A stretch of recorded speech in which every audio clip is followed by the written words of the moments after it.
Assalamualaikum warahmatullahi wabarakatuh. Alhamdulillah. Wassalatu wassalamu ala Rasulillah Muhammad ibn Abdillah wa ala alihi wa sahbihi wa man walah. Subhanaka la ilma lana illa ma 'allamtana innaka antal alimul hakim. Rabbi shrah li sadri wa yassir li amri wahlul 'uqdatan min lisani yafqahu qawli. Amma ba'du. Bismillahirrahmanirrahim. Hari lebaran Idul Adha sama 3 hari tasyrik diharamkan buat puasa, karena Allah hendak menjamu hamba-hambanya dengan daging, namanya daging kurban. Karenanya teman-teman sekalian, tidak diperkenankan daging kurban dibagikan selepas hari tasyrik. Kalau dimakannya habis hari tasyrik, kamu simpen dalam kulkas nggak apa-apa. Nggak apa-apa. Kamu dapat nih kurban, kamu simpen dalam kulkas, karena hari-hari ini banyak diundang temen nyate misalnya gitu. Tardah, saya makannya minggu depan, saya masaknya minggu depan. Enggak apa-apa teman-teman saya sekalian. Tapi dibaginya kurban itu selepas tanggal 13, itu keluar dari maksud, dari hikmahnya Allah Subhanahu wa taala memberikan kurban. Kurban itu tujuannya menjamu hamba-hamba Allah Subhanahu wa taala pada hari raya Idul Adha dan 3 hari tasyrik yang diharamkan buat puasa. Jadi kamu kalau kurban kan dibagi-bagikan tuh kambingnya. Ustazah boleh nggak kalau misalnya saya kurban tapi buat makan sendiri aja? 3 kilo digulai, 5 kilo bikin rendang, 5 kilonya dibuat abon. Sempet-sempetnya daging kurban buat abon. Kalau yang kayak beginian boleh nggak nih Ustazah? Boleh aja sih, bicara boleh tapi pelit. Bin bakhil, bin afrit, bin kikir. Ada orang kurban buat dirinya sendiri dan keluarganya gitu. Aneh-aneh. Teman-teman sekalian saya muliakan, daging kurban itu ibadahnya ada pada penyembelihan hewan kurbannya. Masalah dagingnya dibagi-bagikan, itu ada pahala yang lain lagi. Karenanya daging kurban tuh nggak wajib diberikan kepada orang miskin. Sunnahnya malah 1/3 buat orang miskin, gitu ya. 1/3 aja buat orang miskin. 1/3-nya lagi buat kerabat, tetangga, teman, gitu. Yang 1/3-nya. Nah 1/3-nya lagi buat keluarga kita sendiri. Gitu. Itu pembagian daging kurban, bagi 1/3-an. 1/3 buat diri sendiri, keluarga maksudnya, ya. Jangan lebih dari 1/3 sunnahnya. Jangan lebih dari 1/3. Kita ngambilnya tuh jangan lebih dari 1/3. Misalnya kambingnya beratnya 15 kilo. Ya berarti kamu ngambil dagingnya jangan lebih dari 5 kilo. Gitu ya. Yang 5 kilo sisanya bagikan kepada fakir miskin. Yang 5 kilonya lagi bagikan kepada tetangga-tetanggamu, yang bahkan orang non muslim sekalipun gak apa-apa. Itu daging kurban. Jelas? Teman-teman sekalian saya muliakan, waktunya karena memang daging kurban ini adalah jamuan dari Allah, dan bagi siapapun yang menerima daging kurban karena ianya jamuan dari Allah, jangan ditolak. Sekaya apapun kamu dapat daging kurban, terima. Jelas? Jangan salah paham nih ya. Kalau kamu dapat daging kurban, semampu apapun dirimu silahkan terima. Orang nolak daging kurban tuh sombong, teman-teman. Dan Allah itu kalau memberi sesuatu kemudian ditolak, Allah bisa marah. Dalam pepatah Arab tuh man u'tiya faradda sa'ala walam yu'ta. Saya enggak yakin ini ucapan ulama kah atau pepatah Arab ataukah hadis Nabi Muhammad, wallahu a'lam. Jadi saya akan menyampaikannya sebagai ya ucapan ulama begitu ya. Karena saya pernah dengerin dari Sayyidil Habib Umar bin Hafid, man u'tiya farada sa'ala walam yu'ta. Siapa yang diberi kemudian dia tolak, satu waktu akan datang masanya dia minta dan dia tidak diberi. Jangan tolak pemberian orang, termasuk daging kurban. Tapi saya tuh Ustazah, masalahnya bukan saya tolak, kesianan sama orang-orang lain kan yang susah-susah banyak. Kalau saya nih kan ya bisa lah kebeli gitu daging kurban. Jadi saya bukan nolak, sombong juga enggak Ustazah. Ya terima dulu aja, nanti kamu baru kasihin sama orang lain gak apa-apa. Jangan sampai pas ini ada kiriman dari masjid, apa nih daging kurban, sembarangan. Enggak lihat mobil saya jejeran di garasi.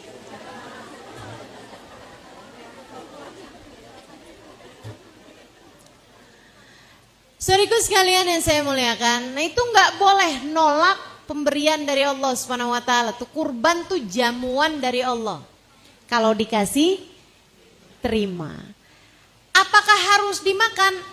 Belum tentu. Belum tentu. Maksudnya nggak wajib dimakan. Kamu boleh kasihin orang lain boleh. Nih ya,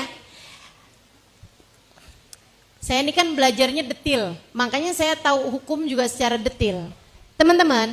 Daging kurban itu kalau diterima sama orang mampu, hukumnya itu sebagai ibahah. Tapi kalau diterima sama orang nggak mampu, sekali lagi nih ya, kalau diterima sama orang mampu hukumnya ibahah. Kalau diterima sama orang yang nggak mampu hukumnya tamlik. Apa bedanya Ustazah? Dengerin saya. Ibahah itu tidak boleh dijual. Kamu boleh makan atau kamu boleh kasihkan kepada orang lain yang gak mampu. Tapi tidak boleh kamu jual. Ada orang terima kurban dijual?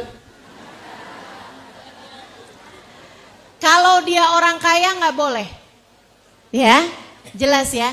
Kalau dia orang mampu gak boleh. Nerima kurban dijual lagi tuh gak boleh.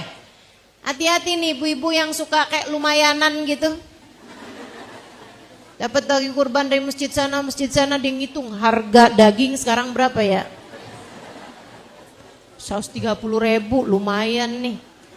5 kilo. 5 dikali 130.000. 5 kali 130. 650.000. Kebeli nih baju 1, kerudung 2. Saudaraku sekalian saya muliakan, nggak boleh. Kalau kamu orang yang mampu nggak boleh. Kecuali kalau kamu orang nggak mampu.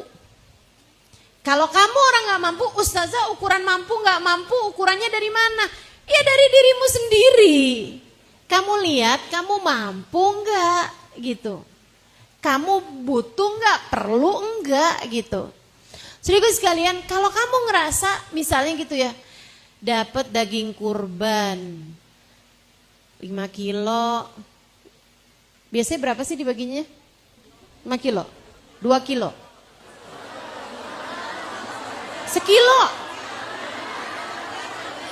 Beda-beda. Sekiloan? Oke. Ya udah. Lama nih urusannya nih. Terserah kampung-kampungnya masing-masing ya kan. Ada yang mungkin 2 kiloan gitu. Misalnya nih ada orang nih dapat daging kambing 2 kilo. Dapat daging sapi sekilo ada 3 kilo dari 3 masjid nih yang beda-beda.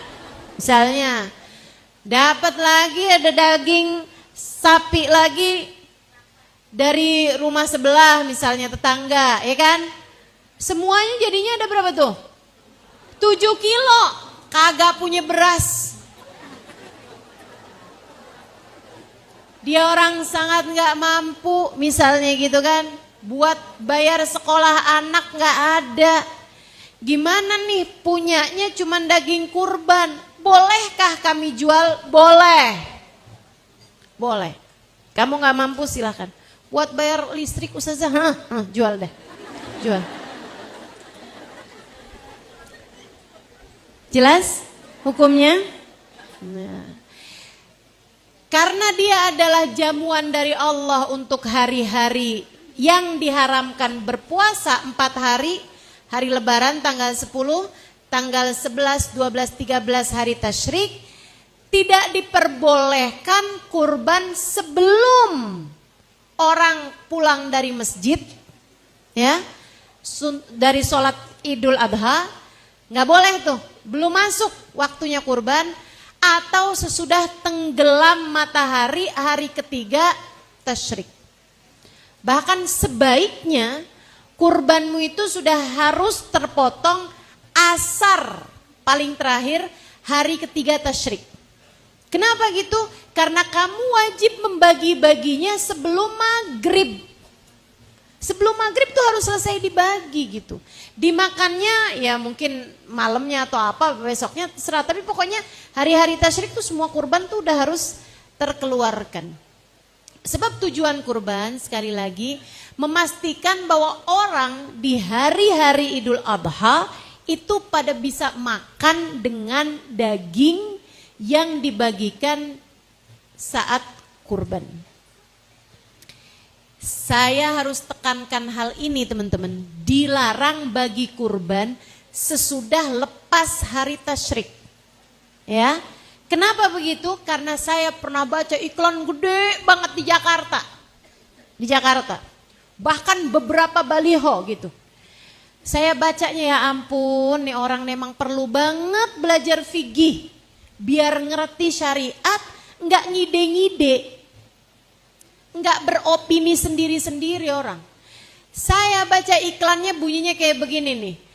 Kurbanmu dibagi sepanjang tahun. Gambarnya kaleng-kaleng daging. Daging dikalengkan. Namanya kornet. Pernah lihat iklannya? Beberapa tahun yang lalu. Dagingmu atau kurbanmu dibagi sepanjang tahun. Sekarang ada juga. Innalillahi. Siapa yang masang tuh ya? Kasih tahu tuh. Itu jatuhnya bukan kurban.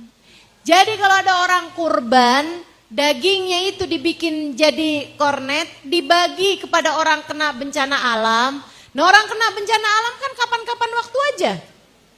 Ya kan, bulan depannya lagi, bulan depannya lagi. Jadi daging kurbanmu itu dibagi sepanjang tahun. Jatuhnya bukan kurban. Jatuhnya hanya sebagai sedekah, teman-teman sekalian. Sebab sekali lagi tujuan kurban adalah memastikan, Allah tuh mau memastikan bahwa hari di mana diharamkannya berpuasa, semua hamba-hambanya Allah pada bisa makan daging kurban. Begitu. Ustazah saya emang gak suka daging. Ya itu masalah kamu. Derita lo itu mah. Enak kok gak suka. Kalau saya sih cukup pemahaman bahwa saya akan makan daging. Karena saya tahu Nabi Muhammad tidak pernah menolak daging. Nabi jarang-jarang bisa makan daging. Bukan karena beliau gak suka. Akan tetapi beliau tidak selalu punya. Tidak selalu dapat. Daging tuh di mana waktu aja, kapan waktu aja selalu jadi makanan mewah. Sampai zaman sekarang juga kan. Nabi gak selalu nggak selalu berkesempatan untuk makan daging. Akan tetapi Nabi Muhammad bilang, daging, sandaran, susu itu adalah yang tidak boleh ditolak. Daging, sandaran, susu. Sandaran maksudnya gimana? Ya kalau kamu dikasih sandaran, dipakai gitu kayak saya nih sekarang. Kasih sandaran saya pakai teman-teman. Gitu ya. Kalau dipersilakan ada sandaran ya sandaran. Kalau nggak dikasih sandaran jangan nyender ke belakangnya tuh. Jangan ditolak, maaf. Kita tidak boleh bersandar kecuali kepada Allah.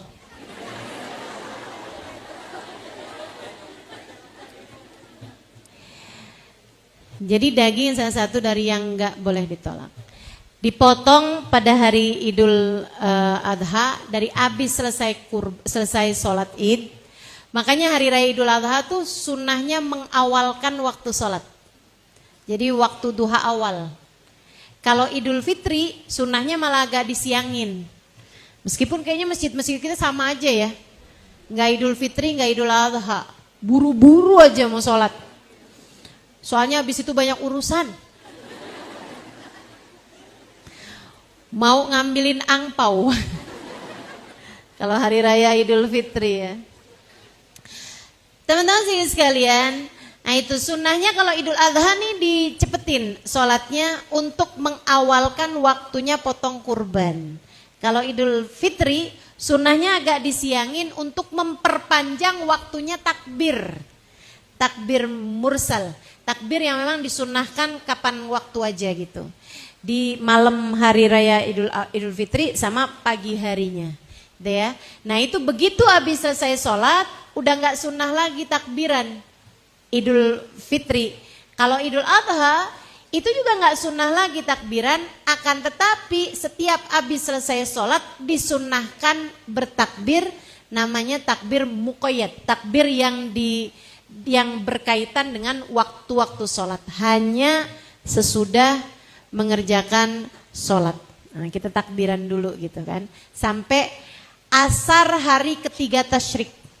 Takbirannya dari mulai asar hari Arafah, bahkan ada yang mengatakan subuh hari Arafah, gitu ya. Tapi biar aman, asar hari Arafah itu udah sunnah takbiran, maghrib, isya, subuh terus sampai besoknya, sampai asar hari ketiga tasyrik, tanggal 13 itu kita disunnahkan untuk mengumandangkan takbir. Saudara sekalian saya muliakan, apa hukumnya kurban? Ini karena memang udah bahas kurban, kita bahas kurban dulu nih. Teman-teman saudara sekalian saya muliakan, apa hukumnya kurban? Kurban itu hukumnya sunnah alal kifayah. Apa maksudnya sunnah alal kifayah? Gini, kalau dalam sebuah rumah ada bapak kerja, istri nggak kerja dan nggak punya uang sendiri, uangnya yang dikasih sama suami, sama anak-anak yang semuanya belum kerja, masih sekolah, masih dalam tanggungan orang tua, itu kurbannya cukup satu, diniatin keluarganya fulan, gitu udah, diniatin si bapak itu dan keluarganya. Dapat semua pahalanya insya Allah. Gitu ya. Teman-teman sekalian yang saya muliakan, bukan berarti nih bapak tahun ini kurban dinamain adek ya. Gak perlu kayak gitu. Tahun ini saya potong kambing niatnya buat kamu nih, kata suaminya. Gak perlu kayak gitu. Gak perlu. Kurbannya bapak ini, kurbannya istri, kurbannya anak-anak juga.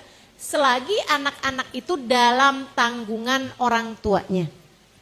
Berbeda dengan kalau istri kerja dan punya uang sendiri, gitu ya. Atau dia sih nggak kerja, tapi warisannya dong dari orang tuanya. Atau dia punya ATM ketok, tiap tanggal 1 ngetok rumah. Punya kontrakan, 15 pintu. Ternyata pintunya doang. Itu kalau misalnya begitu tuh, dia punya uang sendiri gitu, dia disunahkan buat kurban. Si istri itu, jangan pakai minta duit suami. Gitu kan, saya mau kurban nih, Pak, bayarin Pak. Nggak bisa begitu ya, kecuali kalau suaminya memang ngasih ya. Kalau suaminya memang ngasih ya itu urusan suaminya deh. Tapi maksudnya dia disunahkan buat kurban pakai duitnya dia sendiri. Dan Bu, kalau kamu punya uang, seindah-indah kurban adalah dengan uangmu sendiri.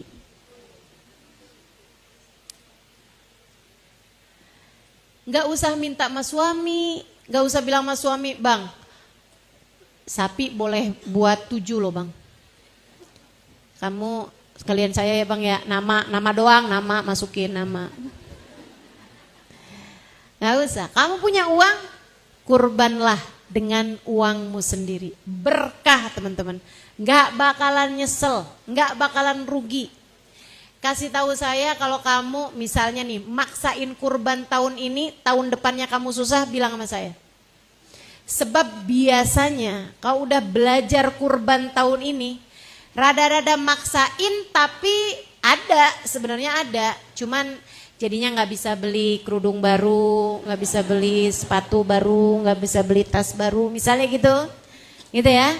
Nah, kamu keluarkan tuh, walaupun dengan agak berat hati, bismillah kamu keluarkan buat kurban. Tahun depan insya Allah diberi kemudahan Allah untuk bisa kurban dengan leluasa.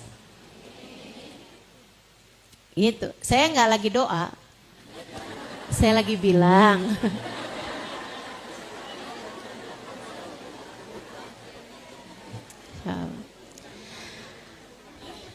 Kalau anak juga gitu, anak kamu kalau udah mulai nih bisa kerja, menghasilkan sendiri dan penghasilannya lebih untuk dia bayar atau untuk dia beli kurban gitu ya.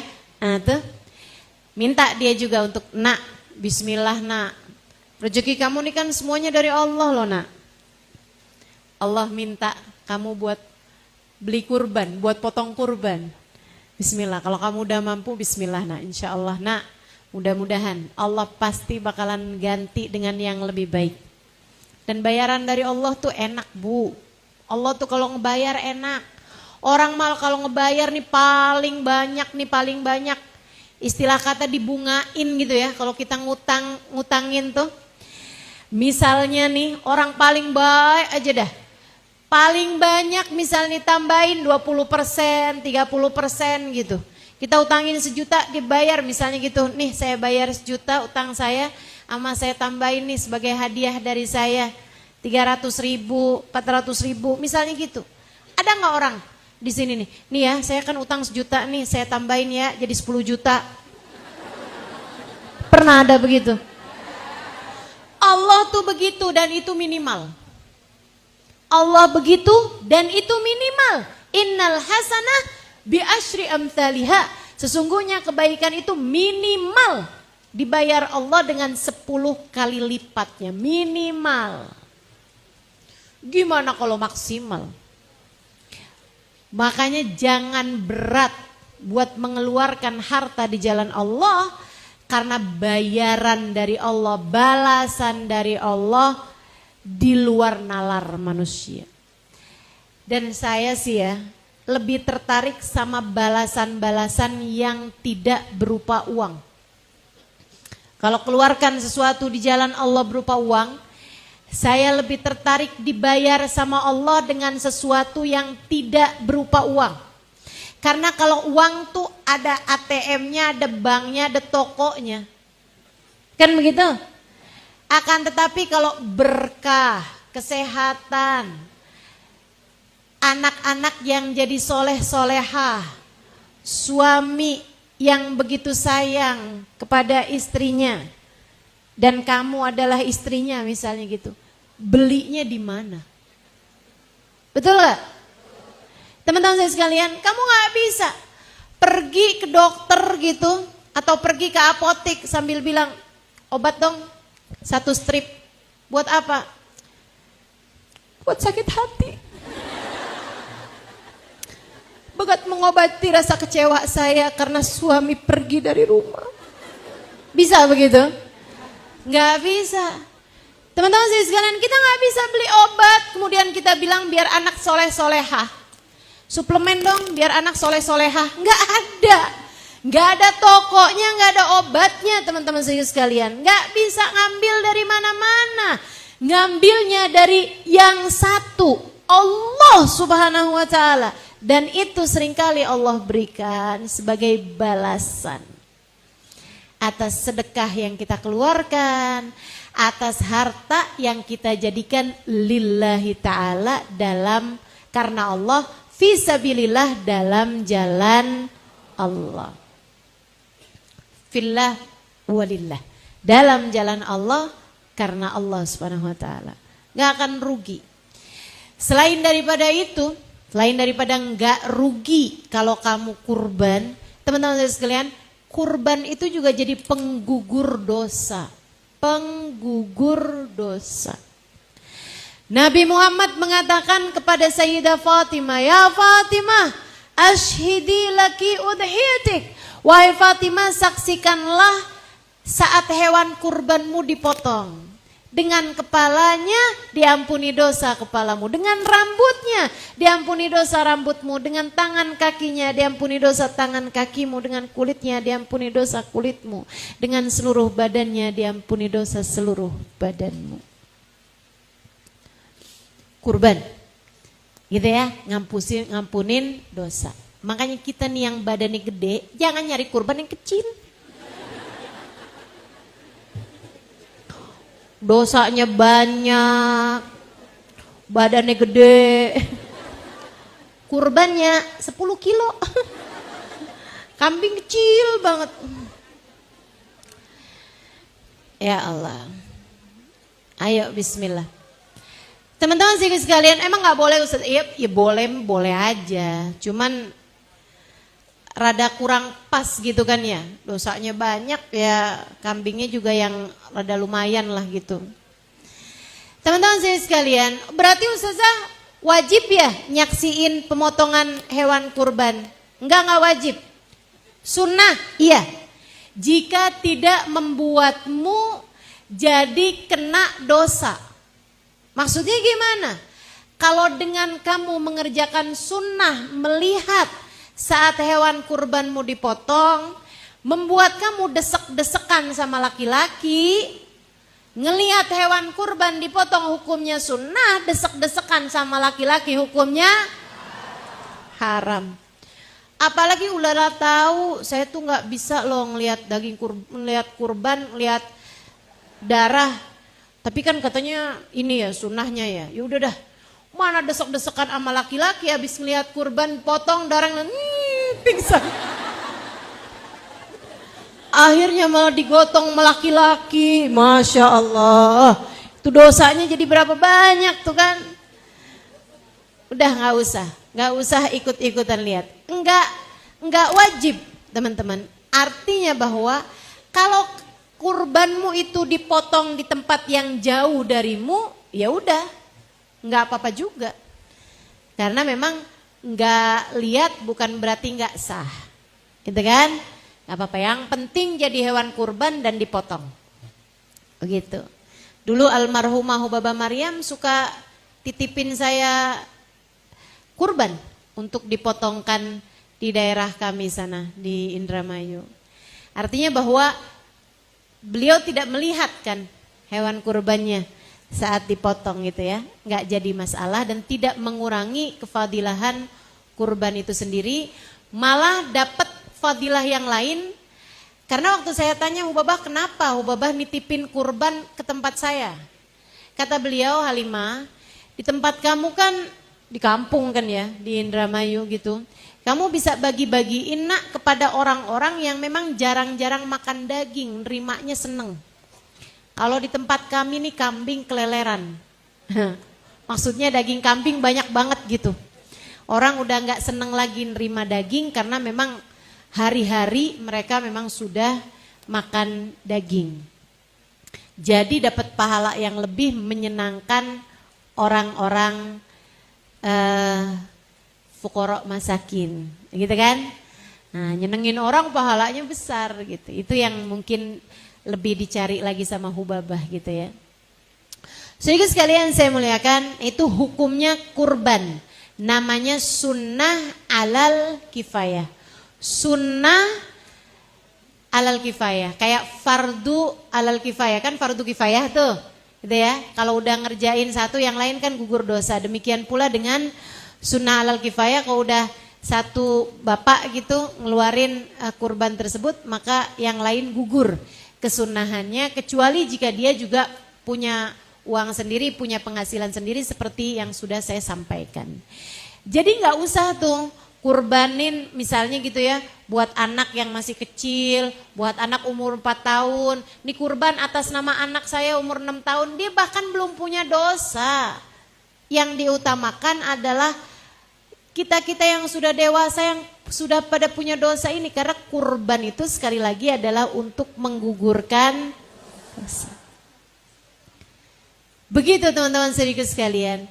Nah, ada yang nanya sama saya kayak gini nih, Ustazah, kalau misalnya nih saya kurban, saya niatkan buat ibu saya udah meninggal, gimana Ustazah? Boleh kalau kamu sudah mengeluarkan kurban kamu sendiri. Kalau kamu kurban 2 ekor kambing, yang satu buat kamu, yang satu buat ibu kamu, itu boleh gitu. Ibu kamu udah meninggal, gitu kan? Tapi ibu kamu masih hidup juga boleh. Tapi ibu kamu yang niatin, Mah, nih mah saya kasih kambing buat mama. Mama kurban ya mah tahun ini, gitu ya. Nah itu boleh juga gitu. Tapi kalau kamu punya satu, sebaiknya niatkan diri kamu sendiri. Kenapa? Karena ini urusannya mendosa. Dosa kamu kan juga banyak, iya kan? Niatin buat diri kamu teman-teman sekalian. Nah lain kalau kamu potong sapi misalnya gitu. Sapi kan bisa untuk 7 tuh, bisa untuk bertujuh. Niatin buat suami nih misalnya gitu ya, potong 1 ekor sapi gitu. Buat suami, buat istri, buat anak yang udah balik gitu kan. Misalnya gitu, ada 2 orang nih udah balik nih, udah pada punya dosa kan kalau udah balik gitu ya. Ada 2 orang misalnya gitu, berarti kan udah 4 tuh. Siapa lagi ya kita niatin ya, kan bisa boleh 7. Ya udah deh, ibu saya udah meninggal misalnya gitu, bapak udah meninggal juga misalnya gitu, bapak mertua gitu kan. Nah tuh, dan niatin seperti itu silahkan aja gitu. Tapi jangan melewatkan kurban dari diri sendiri dulu gitu. Ini tuh kayak urusan make masker di pesawat itu loh. Kalau terjadi apa-apa, make buat diri sendiri dulu, baru kemudian makein anak atau makein orang-orang yang lain. Kan begitu? Gitu ya. Jelas ya? Insya Allah. Teman-teman sedikit sekalian yang saya muliakan, kemudian daging kurban itu sunnahnya dibagi mentah. Sunnahnya dibagi mentah. Berbeda dengan daging akekah. Kalau akekah sunnahnya dibagi matang. Akekah sunnahnya dibagi matang, masak yang agak manis. Kalau itu mengakekahkan anak kecil, ya, emang orang gede bisa diakekahkan Ustazah. Nah teman-teman, kalau akekah itu masuknya dari hari lahir. Jadi begitu lahir tuh sunnah diakekahkan. Kalau belum lahir belum sunnah. Saya sekalian akekah deh ini, Idul Adha nih. Anaknya mana? Masih 8 bulan. 8 bulan lahir? Enggak, 8 bulan dalam kandungan. Enggak kena tuh, enggak boleh.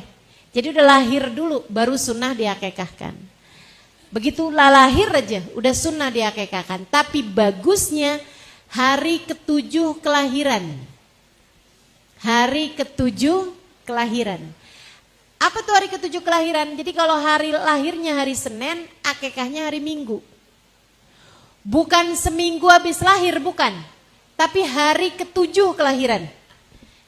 Hari ke-7 kelahiran tuh kalau lahir Senin. Senin hari pertama dihitung tuh. Hari Seninnya kan hari lahir pertamanya Senin. Selasa, Rebo, Kemis, Jumat, Sabtu, Minggu. Jadi hari Minggunya tuh sunnah akekah barengan sama dikasih nama, barengan sama dicukur rambut. Kesunahan buat bayi di hari ke-7 kelahiran. Teman-teman sekalian yang saya muliakan, akekah tersebut itu ya. Yaitu dengan dipotongin kambing. Kalau kurban itu kan pilihannya nomor 1 unta. Walaupun di Indonesia jangan kurban unta. Itu kayaknya dapat nyuri dari kebun binatang. Jadi nggak boleh, nggak usah korban unta, ya. Kemudian sapi atau kerbau, kemudian yang ketiganya kambing. Nggak ada yang keempatnya, nggak ada urutan keempat, nggak ada ya. Ustazah ayam gimana Ustazah? Ayam jago dah Ustazah gedean, nggak bisa gitu, nggak boleh.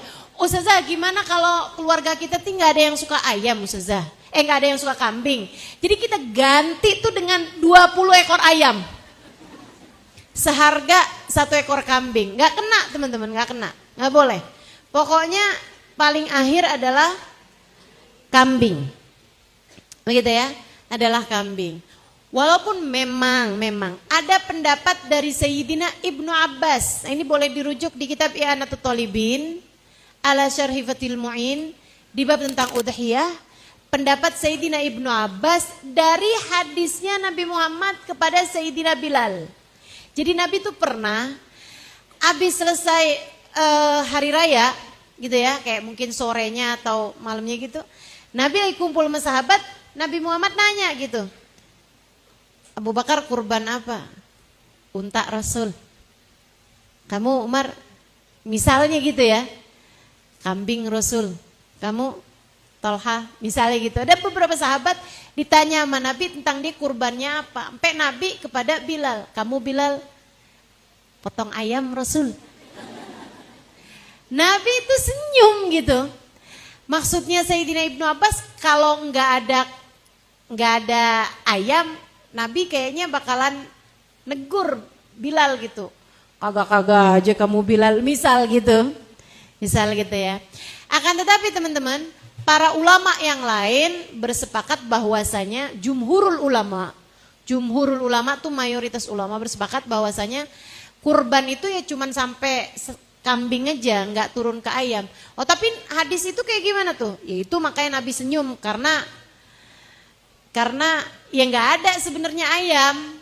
Itu mah cuman khusus Bilal aja tuh. Makanya Nabi senyum gitu, kayak Nabi bilang, nanti kagak-kagak aja Bilal gitu. Dan itu kayak semacam kekhususan buat Sayyidina Bilal. Saya sampaikan ini bukan untuk membuatmu hore kurban ayam tahun ini ikutan Sayyidina Bilal bin Rabah. Enggak gitu teman-teman, enggak gitu. Tapi saya sampaikan ini untuk membuatmu yang mungkin kapan ya bisa kurban ya? Tiap tahun boro-boro udah kebeli kambing. Beli ayam aja, ayam goreng di Kentucky itu juga udah kalau lagi ulang tahun aja kayaknya. Nah kalau kamu ngerasa kayak nggak bisa dapat gitu harta yang cukup untuk bisa kurban, ya udah deh potong ayam aja. Ikutan sama Sayyidina Bilal bin Rabah. Tapi niatnya bukan niat kurban, niat belajar kurban. Kayak semacam doanya gini, ya Allah kepengennya sih sapi nih ya Allah. Pengennya sih harapannya sapi. Tapi ya Allah baru bisanya potong ayam doang. Ya Allah walaupun ayam kan ada darah yang mengalir, ya Rob terimalah ia di sisimu. Gitu. Niatnya jadi bukan niat kurban, tapi niat belajar kurban. Niat latihan kurban. Teman-teman sekalian, niat kurban kecil deh gitu, mini kurban. Sehingga sekalian, nah kalau kamu kurbannya ayam, jangan kamu taruh di masjid. Saya nggak mau aja nih. masjid di Tanah Abang kebingungan kenapa banyak ayam. Ini ayam siapa ya? Kata Ustaz Halimah boleh. Aduh, nanti jadi salah paham orang-orang. Gitu ya. Kalau kamu potongnya ayam, niat belajar kurban, potong di rumah aja. Dan jangan dibagi mentah. Orang yang nerimanya bingung. Daging apa ya ini ya? Sapi bukan, ayam, kambing bukan, gitu kan. Ayam, masa ayam? Nah dah, mendingan kamu bikin opor, kamu kasihin ke rumah tetangga barengan sama lontong. Nah enak banget tuh. Begitu ya. Sehingga sekalian yang saya muliakan, ini untuk kurbannya. Kalau sapi bisa untuk 7, kambing untuk 1 untuk kurban. Kalau untuk akikah nggak ada pilihan. 1 ekor kambing untuk anak perempuan, 2 ekor kambing untuk anak laki-laki, dan nggak boleh dicicil. Saya sih punya anaknya laki-laki ya, tapi baru bisa kebeli 1 kambing doang. Ya udah deh 1 kambing dulu deh ya. Entaran lagi kalau mampu gitu kan, beli kambing lagi gitu jadi 2. Nggak usah begitu teman-teman. Nggak usah. Sama halnya dengan gimana ya, nggak bisa nih akekahin 1 kambing nih. Udah saya beli aja dah kambing 3 kilo dulu gitu. Nanti lagi kalau kapan-kapan gitu ya. Sekarang 3 kilo badannya gitu. Ntar kapan-kapan 3 kilo kepalanya. Kapan-kapan nggak bisa. Harus potong 1 ekor kambing. Jadi buat laki-laki 2 ekor kambing. Ustazah kenapa kok dibedakan? Itu syariat Allah memang seperti itu teman-teman. Dan nggak usah pakai tanya ini itu. Kalau menurut saya sih hikmahnya adalah bahwa perempuan itu emang dari dulu nggak nyusahin. Anak perempuan murah. Akekah aja cuma 1 ekor kambing, gitu kan ya. Nah itu dah kayak gitu aja dah hikmahnya gitu. Saudaraku sekalian saya muliakan, anak perempuan 1 ekor kambing, anak laki-laki 2 ekor kambing. Dipotong paling bagusnya hari ke-7 kelahiran, udah boleh dari sejak tanggal 1 dan waktunya panjang selama hidupnya anak tersebut. Bahkan kalau anak yang meninggal dunia orang tuanya belum pernah akekah, ya udah nggak apa-apa juga deh akekahin. Gitu ya. Nah, sampai ada anak belum diakekah sampai orang tuanya meninggal, dirimu nih misalnya, belum diakekah karena orang tua sepertinya juga emang nggak terlalu mengerti juga urusan akekah mungkin, atau kamu rasa kayak orang tua saya nggak pernah mampu deh untuk beliin saya kambing dulunya misalnya gitu. Nah sekarang ketika kamu mampu silahkan akekahkan dirimu sendiri. Karena sallallahu alaihi wasallam aqa'an nafsih. Dulu Nabi Muhammad itu bayar akekah atau menyembelih akekah untuk diri beliau sendiri. Jadi nggak apa-apa, jangan sedih. Orang tuamu belum mengakekahkan, kamu akekahkan diri sendiri aja kalau memang kamu mampu. Dan ini teman-teman saudara sekalian, Nabi Muhammad dulu mengakekahkan diri beliau sendiri.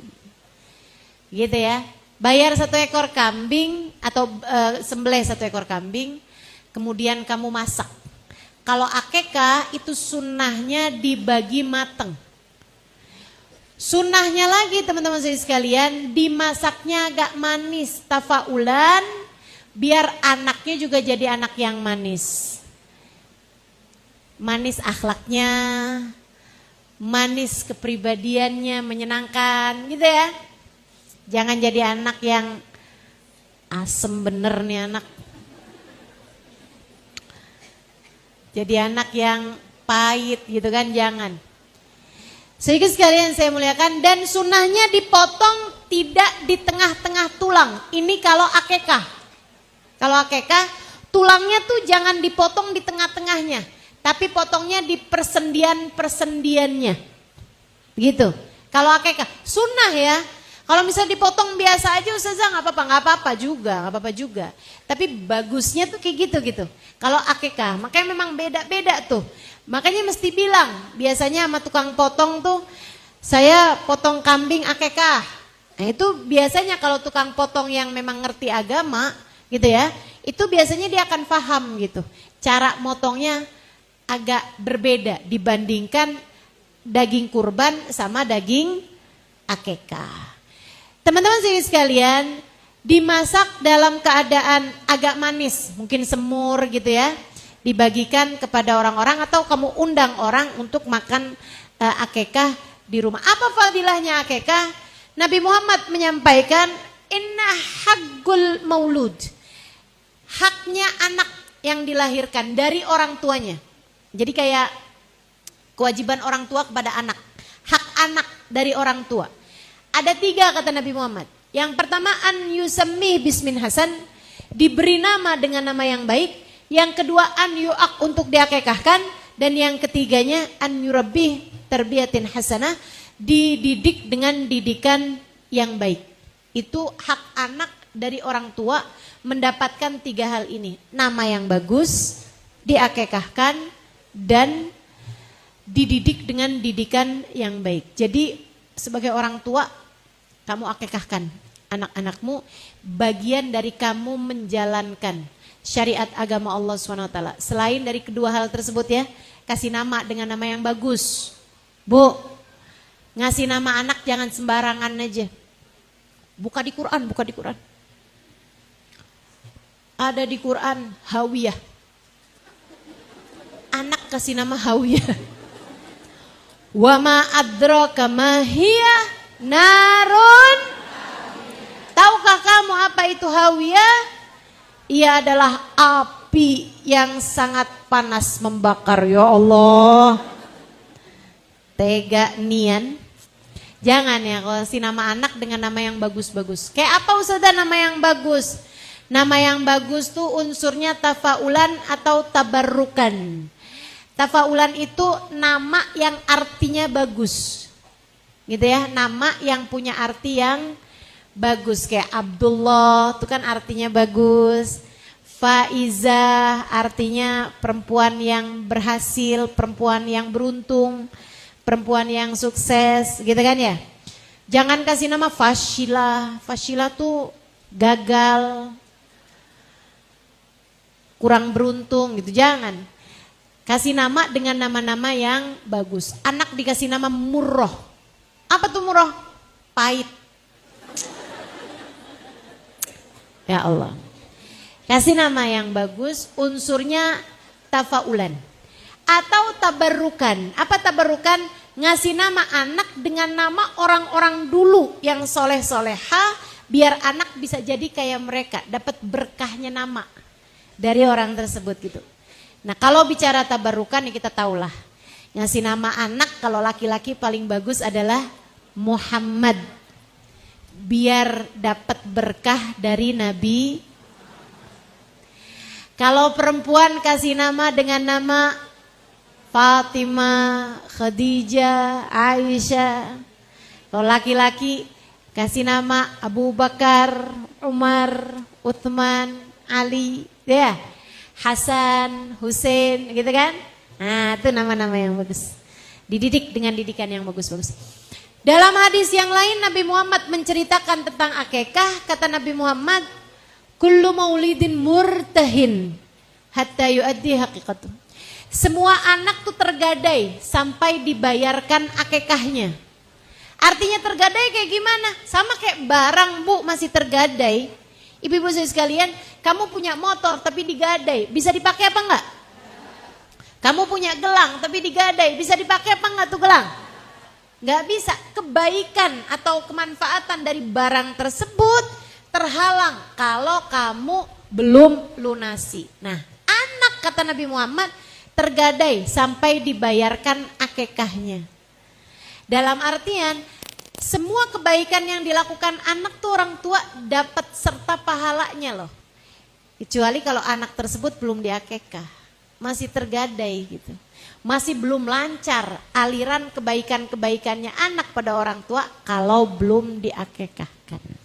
Nah, jadi kalau kamu udah mampu untuk bayar, bayarlah akekahnya.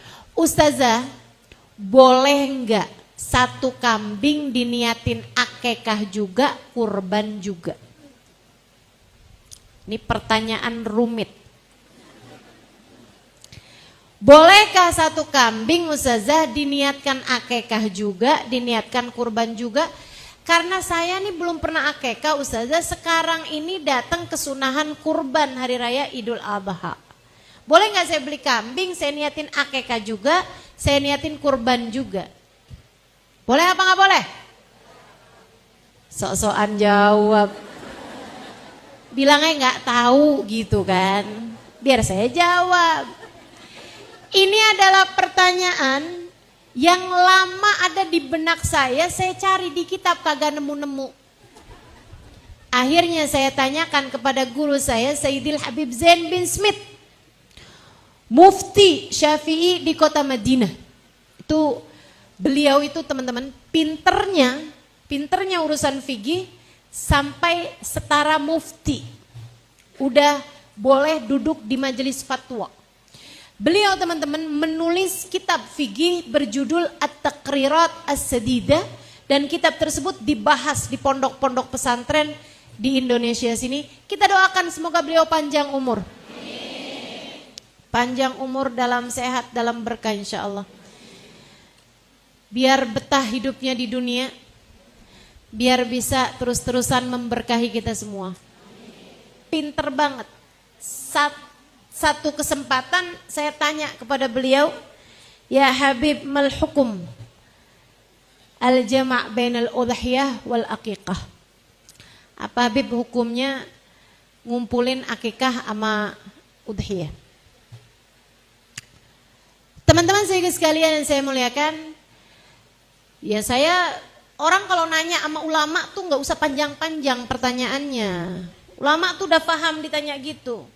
Nggak usah panjang-panjang, Beb, jadi ceritanya gini nih Beb. Ada orang belum dikekah Beb. Terus dia datang kurban gini nih Beb, bisa kebeli cuman 1 ekor kambing. Boleh gak dina? Kebanyakan panjangan. Udah aja deh, jamak bainal akikah wal udhiyah. Terus Habib bilangnya kayak begini, fihi khilaf bain Ramli wa Ibnu Hajar. Udah gitu doang.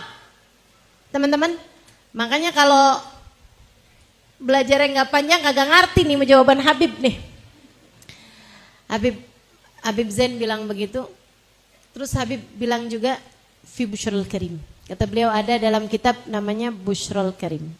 Nah, saya rujuk di sana lagi dan di sana disampaikan ada khilaf. Boleh menurut Imam Romli dan nggak boleh menurut Imam Ibnu Hajar. Kesimpulannya bagaimana nih dengan khilaf ini? Memang ikhtilafu ummati rahmah. Jadi gini aja. Kalau kamu adalah orang mampu yang bisa akekah juga, entaran lagi juga nabung bentaran, kamu bisa kurban juga, atau ini lagi waktunya kamu bisa kurban, nanti nabung lagi asal kamu nggak buru-buru kebeli tas baru, sepatu baru, kamu juga bisa bayar akekah juga, sendiriin aja. Biar kamu penuh dapat pahalanya. Yang sekarang kurban, entar lagi akekah. Gitu teman-teman. Khurujan minal khilaf, biar keluar dari khilafnya para ulama. Tapi kalau kamu adalah orang yang seperti yang tadi saya sampaikan, mau nabungnya susah nih. Alhamdulillah bisa kebeli kambing 1 nih sekarang, bisa dapat uangnya buat kebeli kambing 1. Niat akekah juga, peniat kurban ya. Kalau misalnya saya niatin akekah, berarti saya nggak dapat pahala kurban. Dan belum tentu tahun depan bisa kurban. Sekarang alhamdulillah nih, dapat rezeki. Habis jadi maklaran rumah. Misalnya gitu. Nah teman-teman sekalian, kalau memang begitu kondisinya, ya udah 1 kambing tersebut niatkan akekah sekaligus kurban. Dilaksanakannya dengan cara kurban apa akekah? Ya karena memang waktunya kurban, silahkan laksanakan dengan cara kurban. Artinya dibagi dalam keadaan mentah. Gitu teman-teman saya sekalian. Dibaginya seperti yang tadi saya sampaikan ya, sepertiga buat orang-orang miskin misalnya gitu, orang-orang yang gak mampu. Kemudian sepertiganya lagi dibagikan kepada tetangga-tetangga, kerabat-kerabat gitu ya. Kemudian sepertiganya lagi silahkan ambil untuk diri sendiri. Bagusnya ngambil untuk diri sendiri teman-teman. Yang diambil bagusnya ati. Kemudian lebihnya lagi kalau kamu mau ambil adalah paha dari kambing tersebut. Paha depan belakang. Belakang lah, depan namanya bukan paha, tangan. Kok salah-salah nih kan. Dah bismillah. Begitu ya. Itu hukumnya akikah dan kurban. Nah kemudian teman-teman saudara sekalian, jangan lupa puasa hari Arafah. Dan hari Arafah adalah merupakan hari yang mulia. Kamu disunahkan menghidupkan malamnya dengan ibadah. Salah satu ibadahnya adalah untuk membaca la ilaha illallah wahdahu la syarikalah lahul mulku wa lahul hamdu yuhyi wa yumit wa huwa ala kulli syai'in qadir. Kalau bisa bacanya sampai dengan 1000 kali di malam Arafah. Malam Arafah itu berarti hitungannya malam Rabu depan, seminggu lagi. Hari Arafahnya banyakin baca zikir, banyakin baca doa, banyakin baca surat Al-Ikhlas kalau bisa sampai 1000 kali di hari Arafah. Kemudian usahakan 1000 kali tersebut selesai sebelum asar hari Arafah. Nah sesudah sholat asar banyakin berdoa, insya Allah doamu tidak ditolak Allah. Ustazah, hitungan hari Arafahnya barengan sama orang wukuf di Arafah apa barengan ngikutin tanggal orang Indonesia? Tergantung kamu ada di mana. Kalau kamu ada di Indonesia maka ngikutin tanggal kamu di Indonesia. Kalau kamu sedang wukuf di Arafah maka ngikutin tanggal Arafah di Saudi Arabia. Begitu kan ya? Nah teman-teman sih sekalian, nggak usah terganggu sama sekarang udah haji loh di sana.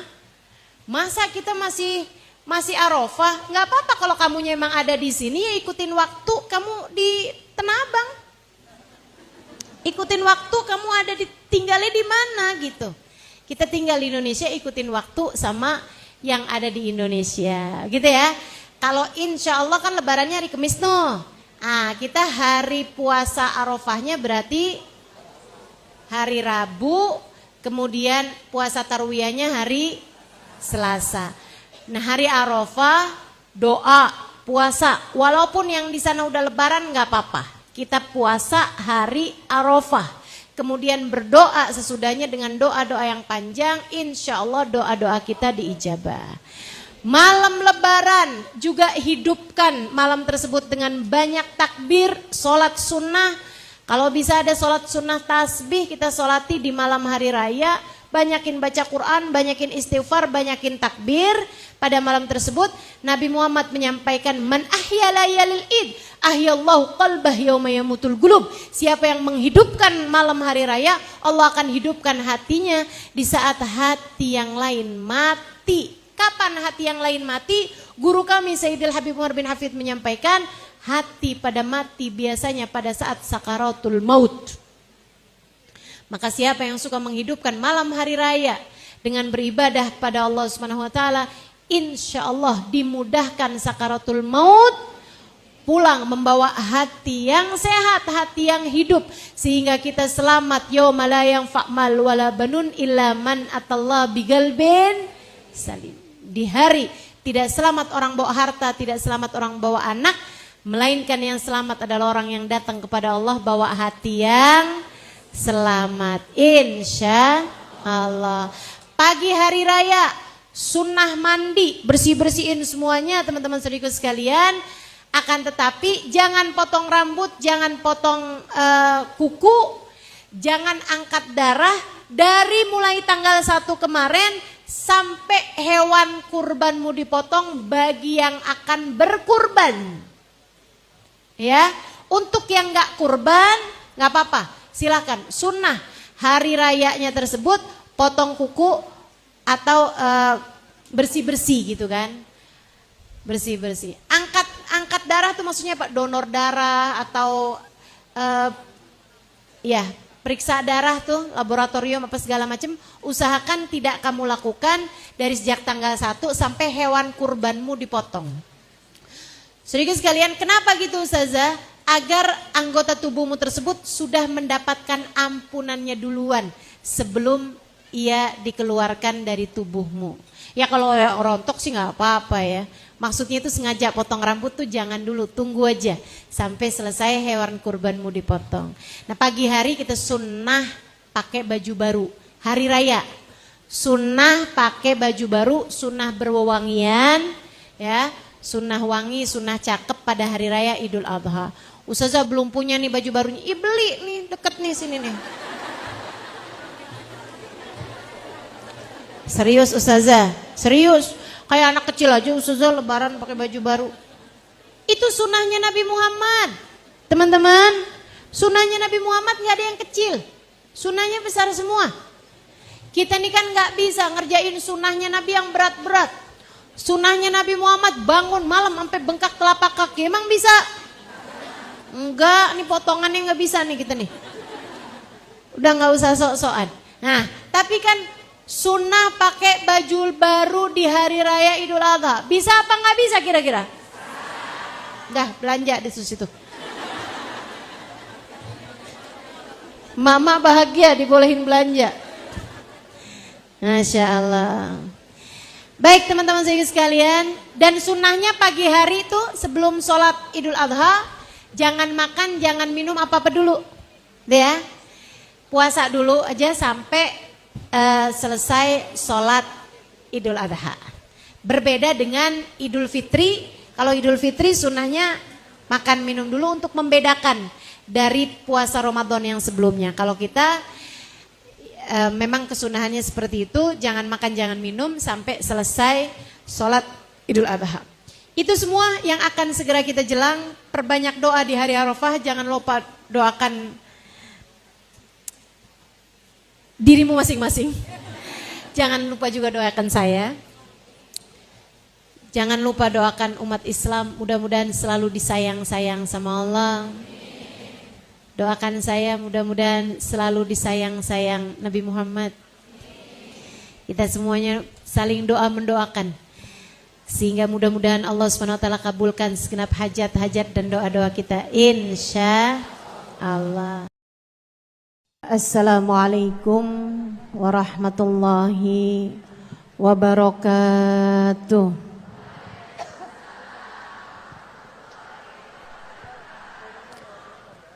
Alhamdulillah. Wassalatu wassalamu ala Rasulillah Muhammad ibn Abdillah wa ala alihi wa sahbihi wa man walah. Subhanaka la ilma lana illa ma 'allamtana innaka antal alimul hakim. Rabbi shrah li sadri wa yassir li amri wahlul 'uqdatan min lisani yafqahu qawli. Amma ba'du. Alhamdulillah Allah sampaikan juga saya ke tempat ini. Masjidnya Allah Subhanahu wa taala, bait min buyutillah, rumahnya Allah. Mudah-mudahan kita udah disampaikan di rumah Allah di dunia.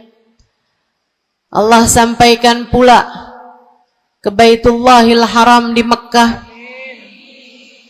Dan Allah sampaikan pula di tempat keridhaannya surga Allah di akhirat nanti insyaallah. Amin ya rabbal alamin.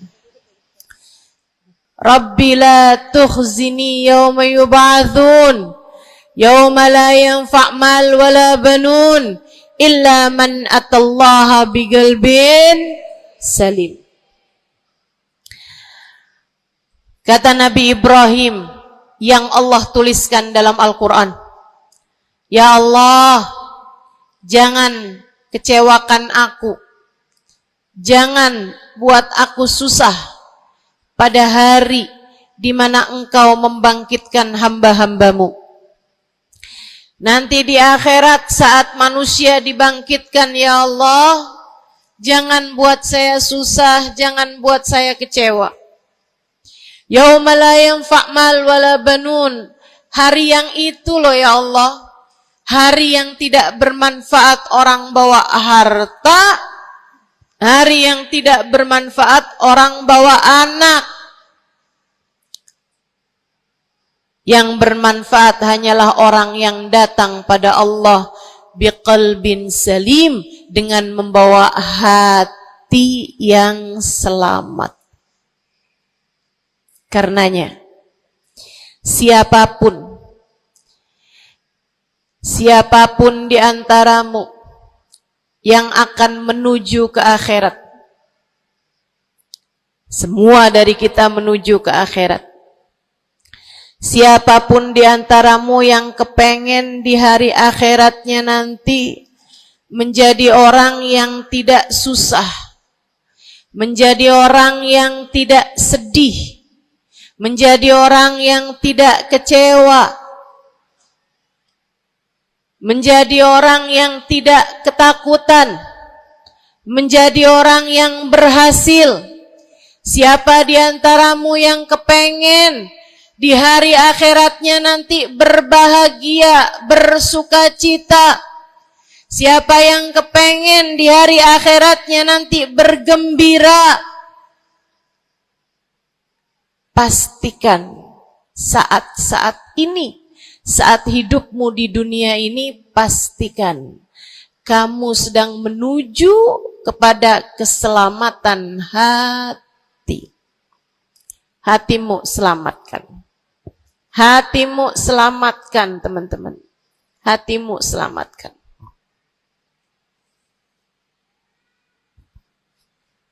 Semoga Allah karuniakan kepada kita selamatnya hati, insya Allah. Amin. Semoga Allah menyelamatkan hati kita semua. Semoga Allah menyelamatkan hati kita semua. Nabi kita Muhammad menyebutkan dalam salah satu hadisnya, ala inna fil jasadi mudghah, idza salahat salahal jasad kulluh, wa idza fasadat fasadal jasad kulluh. Ala wahiyal qalbu. Kata Nabi, ketahuilah sungguhnya dalam diri manusia terdapat segumpal darah. Apabila ia bagus, ia selamat, ia bersih, selamatlah seluruh anggota tubuhnya.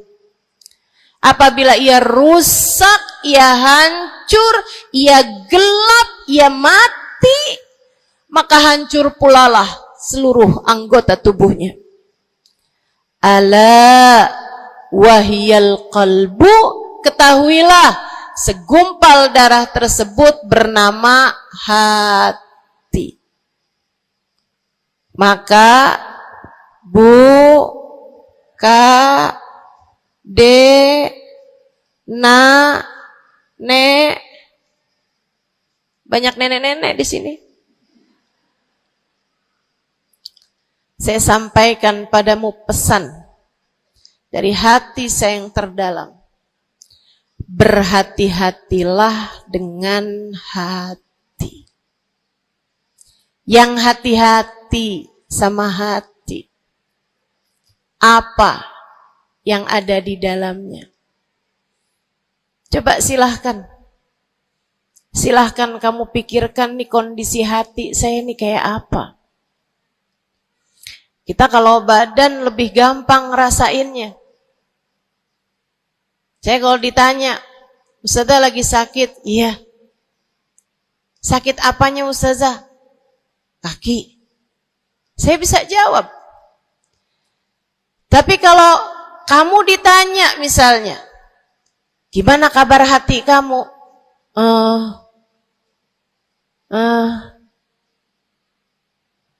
Gimana kabar hatimu? Sehatkah? Sakitkah? Atau atau bahkan sakaratul maut. Hatimu bercahayakah, gelapkah, atau bahkan mati? Bagaimana kabar hatimu, teman-teman? Bagaimana kabar hatimu? Innallaha la yanzur, kata Nabi Muhammad dalam hadis yang lain. Innallaha la yanzur ila suwarikum wala ila absyarikum, walakin yanzur ila qulubikum. Sungguhnya Allah tidak melihat kepada badan kalian, Allah tidak melihat kepada warna kulit kalian. Allah nggak peduli hidung kamu mancung ataukah pesek. Allah nggak peduli kulit wajahmu mulus ataukah berjerawat. Allah nggak peduli kamu tinggi ataukah pendek. Allah nggak peduli warna kulitmu semacam apa. Yang Allah Subhanahu wa taala lihat, yang Allah Subhanahu wa taala perhatikan adalah hatimu. Adakah ia mulus? Adakah ia penuh dengan penyakit-penyakit? Yang Allah pandang darimu adalah hatimu. Nih, sekarang saat kamu duduk sama rata di tempat ini, teman-teman, meskipun ada yang lebih tinggi, ada yang lebih rendah, tapi kita duduk nih sama-sama di tempat ini nih. Nilaimu di mata Allah bukan seberapa dekat jarak antaramu dengan saya.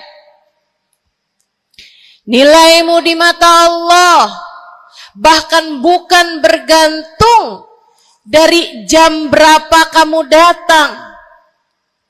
Ketika kamu sama rata duduk di tempat ini, yang Allah pandang darimu adalah hatimu. Sedang berada di manakah saat ini? Yang duduk di tempat ini sembari mikirin ntar pulang enaknya makan apa ya?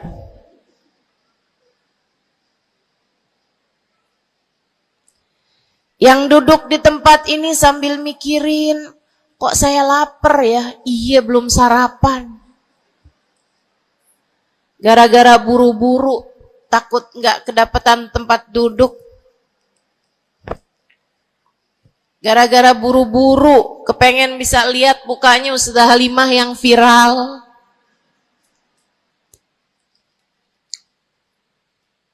Hatimu. Allah melihat darimu, nilaimu di hadapan Allah. Nilaimu di hadapan Allah saat ini bukan bergantung dari seberapa awal kamu datang, bukan bergantung pada hal-hal yang lainnya, akan tetapi yang Allah lihat darimu adalah hatimu. Adakah Allah di dalamnya? Adakah Allah di dalamnya? Adakah Allah di dalamnya? Pun demikian dengan kamu saat sholat, pun demikian saat kamu sedang sedekah. Semuanya masalah hati, teman-teman. Semua masalah hati.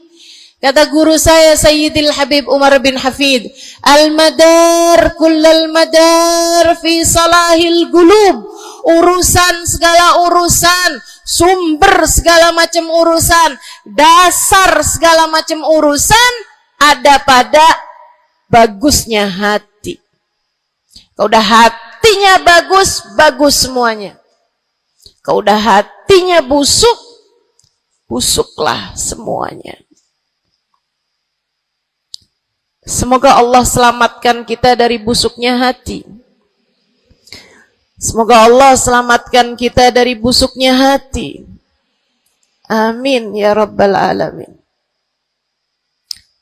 Dunia, akhirat, masalah semuanya ada pada hati. Karenanya yuk kita bahas gimana sih caranya nyelamatin hati.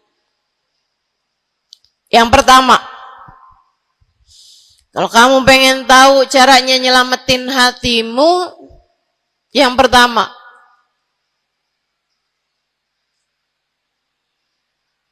bersihkan sampah-sampahnya. Nih, kamu mau rumah itu biar bagus, biar terjaga, biar selamat. Kamu lihat dalamnya, oh banyak sampah, banyak noda, banyak kotoran. Dari mulai kotorannya cicak, ayam, sampai mungkin anjing, karena lama nggak ditempatin. Karena lama nggak ditempatin. Ada banyak di antara kita yang kondisi hatinya semacam itu. Sampah begitu banyak dalam hatinya. Ada banyak di antara kita umat Islam yang kondisi hatinya semacam itu. Begitu banyak sampah di dalam hatinya tersebut. Semoga Allah selamatkan semuanya. Amin. Maka hal pertama, kalau kamu kepengen punya hati yang selamat, yang nomor satu adalah bersihkan hatimu dari semua sampahnya, keluarin. Apa sampahnya hati? Dosa-dosa yang telah kamu lakukan. Idza aznabal abd nakat fi qalbihi nuqtah sauda. Kata baginda kita Nabi besar Muhammad, idza aznabal abd, ketika seorang hamba mengerjakan dosa, tertorehlah di dalam hatinya satu titik hitam. Sampahnya hati. Kamu tiap kali bikin dosa, dosa apa aja? Bukan hanya dosa besar, zina, bukan hanya dosa besar, minum minuman keras atau narkoba, bukan hanya dosa besar, judi atau riba, bukan hanya dosa-dosa besar. Kalau itu titik hitam yang sangat besar tertoreh di dalam hatimu itu. Bahkan dosa-dosa kecil, sekedar marah-marah sama suami, atau ngambil uang suami. Gimana? Pernah? Rezeki istri solehah ustazah. Lagi mau nyuci, kelihatan, alhamdulillah. Emang haram ya ustazah? Ya haram, bukan punya kamu. Kan katanya ada hak istri dalam harta suami. Iya betul kalau dia kasih. Kalau dia kasih, kalau nggak kasih, nggak halal juga. Bahkan dosa-dosa kecil, seperti melihat tetangga, terus kamu bilang, ya ampun, cakep banget ya. Nyesel saya nggak kawin sama dia.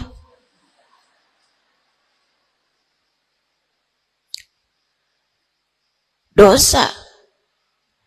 Seperti memandang seseorang dengan pandangan menghina. Seperti membicarakan aib orang lain. Setiap kali kamu berbuat dosa, apapun bentuk dosanya, satu titik hitam tertoreh di dalam hatimu itu. Ini istighfar wa tab. Musih. Kalau dia beristighfar, kalau dia bertaubat, dihapuslah titik hitam tersebut. Wa illa, kalau enggak, ya tetap aja ada. Kamu bikin dosa lagi, bikin dosa lagi, bikin dosa lagi, bikin dosa lagi. nggak pernah istighfar, nggak pernah memperbaiki diri, aurat tidak kamu tutup dengan baik, sehingga akhirnya setiap kali kamu keluar dilihat oleh laki-laki yang bukan mahrammu, satu titik hitam, satu titik hitam, satu titik hitam, sampai terkadang hati seseorang dipenuhi dengan titik-titik hitam. Hatinya menjadi legam, hatinya menjadi penuh dengan titik-titik hitam, semakin bertambah lagi, semakin bertambah lagi, jadilah karat. Jadilah karat.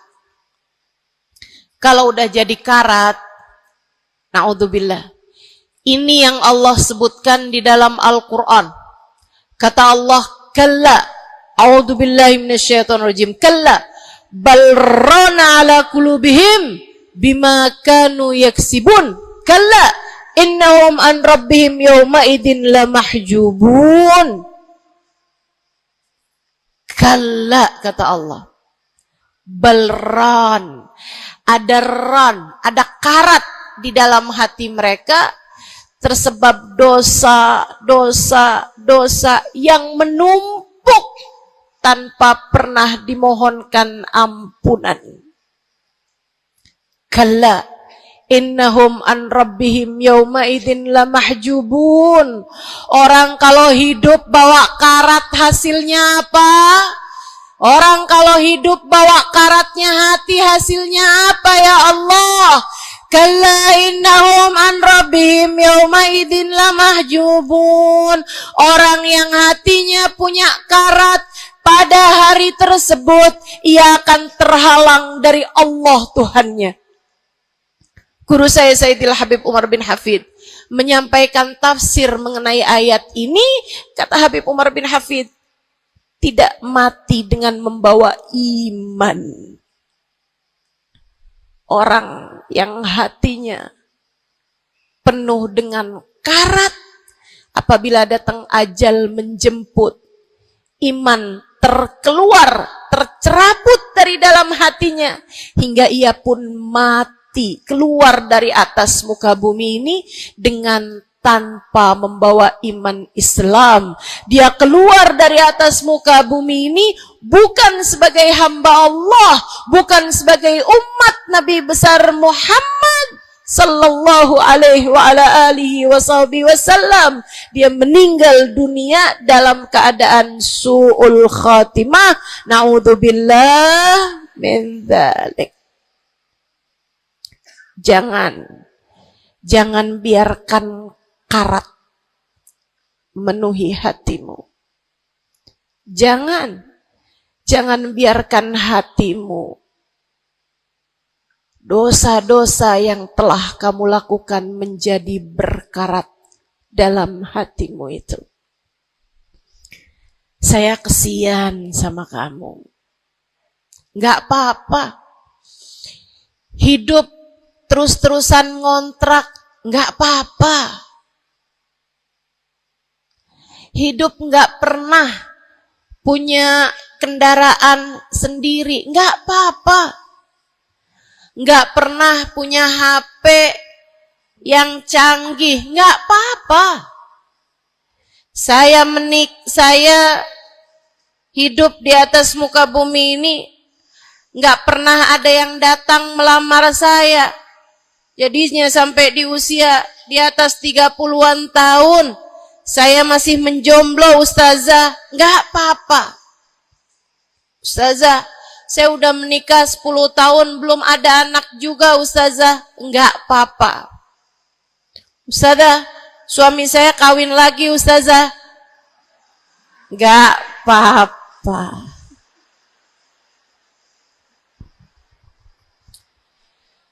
Hidup di dunia ini, apapun yang terjadi, semuanya hanyalah sementara. Kamu hanya perlu memastikan agar tatkala datang ajal menjemput, kamu punya modal. Dan modal utamanya yang nomor 1 adalah hati. hati yang bersih, hati yang selamat. Kamu bawa pulang menghadap Allah Subhanahu wa taala bigalbin salim. Kamu bawa hati yang selamat. Insyaallah. Qul amantu billah thumma istaqim. Kata Nabi Muhammad sallallahu alaihi wasallam kepada seorang pemuda yang meminta nasihat, ya Rasulullah, ausini, wahai Rasul, tolong nasihati aku. Kita kalau ketemu orang mulia jangan minta duit, Bu. Kita kalau datang ketemu sama orang-orang yang kita tahu doanya mustajab, sangat soleh, hidupnya baik, apalagi jika dia adalah kekasih Allah Subhanahu wa taala. Kamu kalau berjumpa dengan ulama, jangan minta sesuatu yang duniawi. Tirulah para sahabat ketika berjumpa dengan Nabi Muhammad. Biasanya mereka meminta satu dari dua hal. Yang pertama, mereka minta doa. Ida'ili ya Rasulullah, doakan aku wahai Rasul. Ibu juga gitu. Kalau ketemu sama ulama, ketemu orang soleh, ketemu kiai, ketemu habib yang kita tahu doanya mustajab, bertemu Hubabah, mintalah doa. Tapi jangan hanya sekedar urusan doa duniawi, Bu. Doa duniawi itu yang gimana, Ustazah? Doa yang kalau diijabah nggak akan manfaat begitu kamu masuk dalam alam kubur. Itu namanya doa duniawi. Ustazah, doakan saya biar saya cepat kebeli rumah. Bu, kalau mati rumahnya dibawa gak? Ustazah, doakan saya kepengen beli HP baru. Dibawa gak HP-nya? Enggak. Itu namanya doa duniawi. Ustazah, doakan biar suami saya tambah cinta.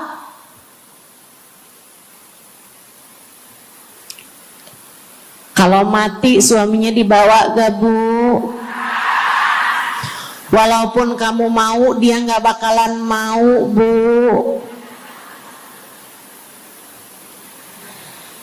Sesuatu yang sifatnya duniawi. Ustazah, doakan biar anak saya soleh. Duniawi apa bukan? Bukan. Sebab kesolehan anak akan jadi tambahan bekal bagimu ketika kamu masuk dalam alam kubur. Jadi nggak boleh nih Ustazah doa urusan duniawi atau minta didoakan urusan-urusan duniawi. Boleh,